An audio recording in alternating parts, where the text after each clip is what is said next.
Married at First Sight Australia, we have got week 2 and we have got our first commitment ceremony. I don't remember them being so short, but I feel like everybody's session was cut really short. So Ash actually brought up Jake's comments, and I'm glad she did because his comments were not okay, and he kept trying to pass them off as it was just a joke and he doesn't think before he speaks. You're a 30-year-old man, you're not a child, you should take accountability. He literally just kept trying to deflect it by saying he doesn't think before he speaks, and his mom says that he needs to stop thinking out loud. You're not a teenage boy, we don't need to speak about what your mom thinks about you. He actually wrote leave, Ash wrote stay, and the rule is if one says stay, you have to stay, but he is a big baby, so he decided not to do that. He decided to leave the experiment as soon as they got back to their apartments. I think Ash got a lucky escape there. Maybe it's a PE teacher thing, maybe PE teachers are now a red flag. I feel a little bit sad for Billy this week because it seems like he's fallen already pretty hard, where Sierra seems to be seeing him as a friend, but it doesn't seem like she's being honest with him. When Jackie and Ryan sat down with the experts, Ryan asked them straight out why they ignored everything that Ryan and Jackie asked for and that they shouldn't have been matched together because they're not compatible. Then Jackie went on and on and on about how her difficulties with Ryan is that he doesn't listen to her and he doesn't turn up the temperature when she's cold. She just had this big list of things, and they're honestly both nutcases. They're the only people that understand each other. Even the experts don't understand them. Morena said on the couch, Tony doesn't like talking, full stop. And I just feel like she's bombarding him and not letting him settle into her presence. We also seen Adrian say on the couch this week, he said he's warming up to her being a mum because he sees the person that she is. He's becoming accepting of it, so that's a good sign for them. I just felt like the ceremonies was a wasted episode. It was an episode of like everybody spoke for 2 seconds and we really didn't get to see anything more than a sentence from everybody. Right now though, my favorite couple is absolutely Jamie and Dave. They are getting along amazingly and I think they're definitely a perfect match. During the girls meeting for intimacy week, we heard Sierra say that she feels like her and Billy are just friends. I feel like she really needs to tell Billy that because the guy is falling for her and it's just kind of hard to watch. It is getting to her that they've only slept together once. She said that she walks around the house naked just hoping that she'll get some sort of physical attention, but he's not acting on anything. And it seems like from hearing him, he keeps saying that he wants the emotional side first because he doesn't want it to just be focused on intimacy. Morena has let us know that Tony sleeps on the couch, he doesn't sleep in the bed, and that he's asleep by 5 p.m. It sounds like Tony's given her absolutely nothing, which is really unfortunate. I was really surprised though to see that this year we seen like a lot of the girls in lingerie. I don't know why it surprised me. Is this a new thing? I don't recall seeing this on TV before,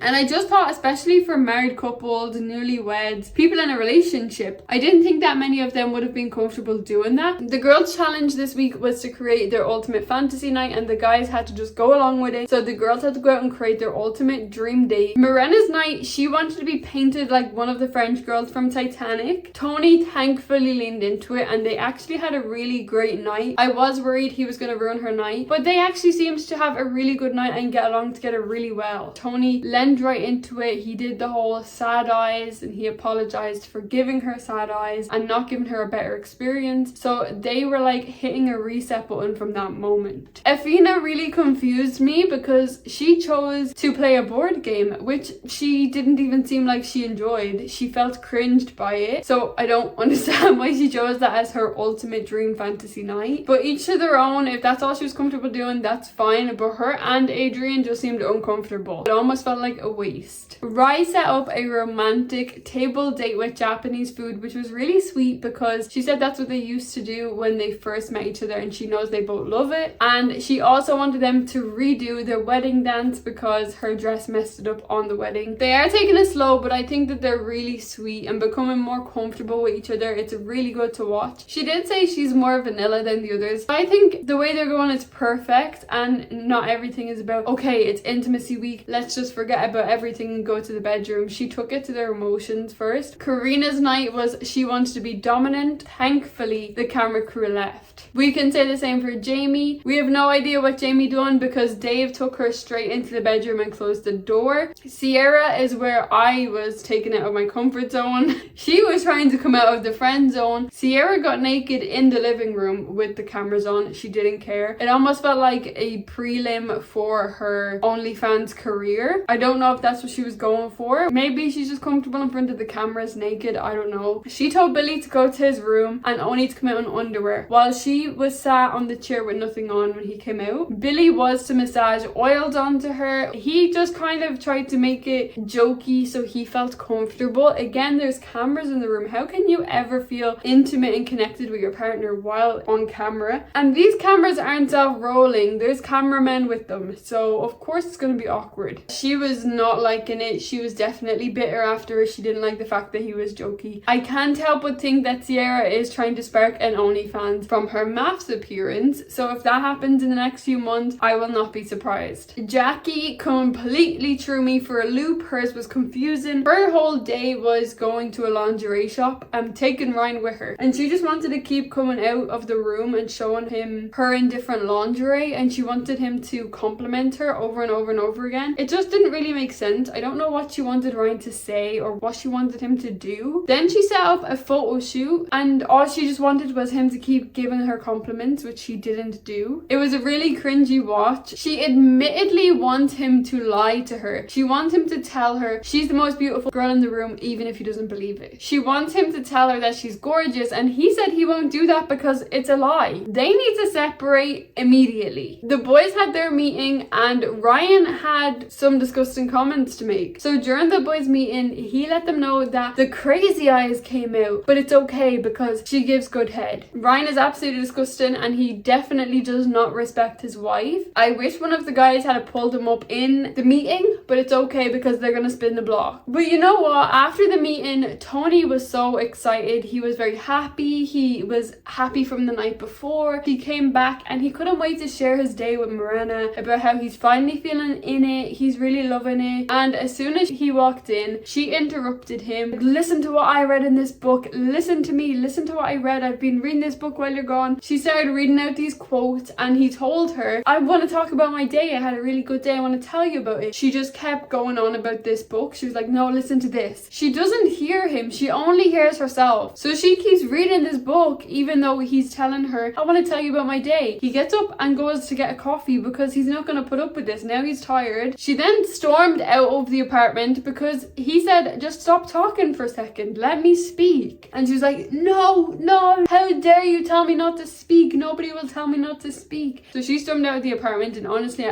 I'm fed up with Mirena after this week. It's honestly too much. When Mirena and Tony came back together though, he explained himself perfectly. He communicated the best way he could, and she just did not hear him at all. She went off again, completely went off the handlebars. It's just dramatic for somebody that's over 50 years old. You should have some more emotional intelligence. You can tell though, Tony just feels like she's not happy around him, and he feels like he's causing her sadness. Tony has decided to give her space because he thinks it'll be best for her, because he feels like a burden on her. I really do think it was coming from a good place, but Mirena didn't see it that way. I really do love Jamie and Karina's friendship. Tea over tea, that's my thing. I love it. I absolutely love it. I just love seeing the girls come together. I think there'll be some good friendships from this, but Jamie and Karina are definitely a good friendship. They are the baddies of this season. When Tony returned to make things right with Mirena the next day, she said, he doesn't want to hang out with me, and I'm not sure why. She forgets that she was screaming at him and not listening to a thing he was saying. Awhina thinks that Adrian is pretty selfish in a relationship and is starting to think that it won't work on the outside. She really seems to be isolating herself a little bit. We don't see much of her, unfortunately. Another week of dinner parties, and we see Jackie and Ryan are saying they are setting reset and walking in as a team. They did this at the last dinner party, and then when they went home they hated each other. It doesn't work.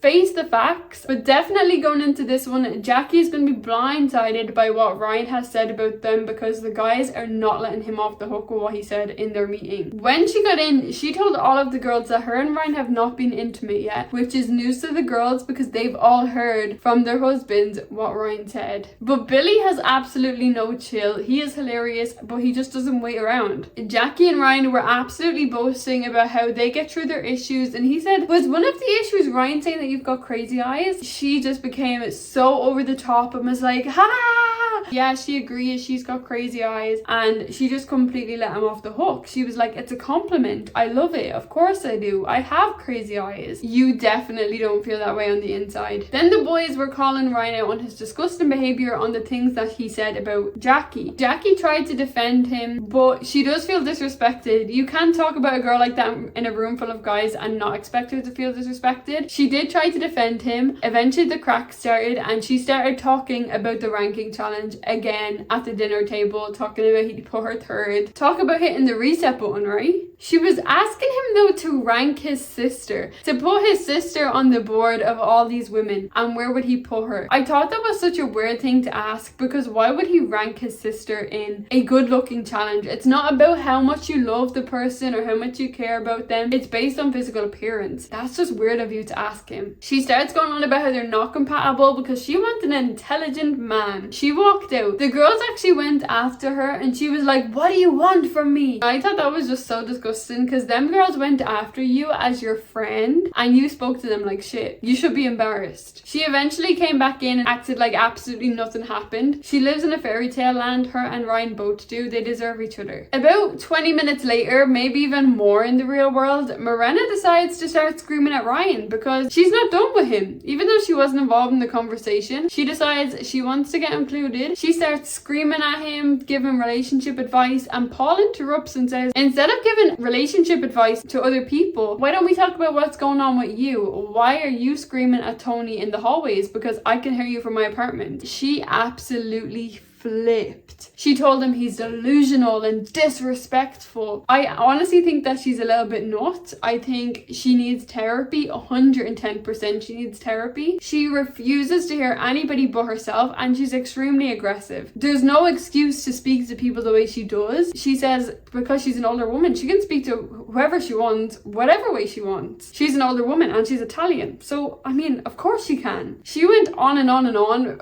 way too long that night. Honestly, the table tried to put her in her place. There was just no taming her. I honestly feel bad for Tony. We got to Awhina at the dinner table and I felt so terrible for her. She was speaking about her and Adrian's issues. Paul did interject and say, Adrian told me like he'd be open to raising your kid once you guys get there. And Adrian was like, I never said that. Why would you say that? Why are you throwing me under the bus? I never said that. And it just felt so shit for Awhina to hear all of that, because he became so defensive against it, which had to be a stab in the chest for Awhina. But while she was talking about her feelings, Adrian cut her off and was like, okay, let's talk about somebody else now. Jeff and Ryan, it's your turn. Let's talk about somebody else, in the middle of her speaking. And it was completely disrespectful for him to shut her down like that. But after he shut her down, he stood up and moved to the other end of the table to sit next to Sierra. I want to know what's going on there. Apparently they've been spending a lot of time off camera, and she even said that she sees more of him than Billy, which is really confusing to me, because I only said a few minutes ago we barely see Awhina with anybody on screen. We don't see a lot of her, and I thought it's because she's spending time with Adrian. But if Adrian is spending time with Sierra off camera, then what is Awhina doing all day? Why are they separated? Why is Sierra and Adrian spending time together when they should be with their partners? It's very suspicious. I don't understand what's going on. Where are they finding this time to be with other people's husbands? Because isn't Billy and Awhina questioning, where's my partner? I'm very intrigued to find out what happens next week in terms of that, because they did end it with us seeing Adrian and Sierra playing footsies under the table. What's going on here? Because even if we just think about it for a second, in terms of production, right, who is looking under that table to then bend down and get that shot under the table?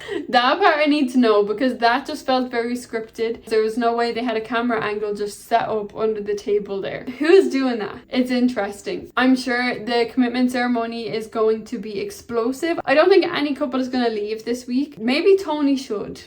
I will see you guys next week. Please don't forget to subscribe so you don't miss our next video. Let me know all your thoughts in the comments below and we'll talk there.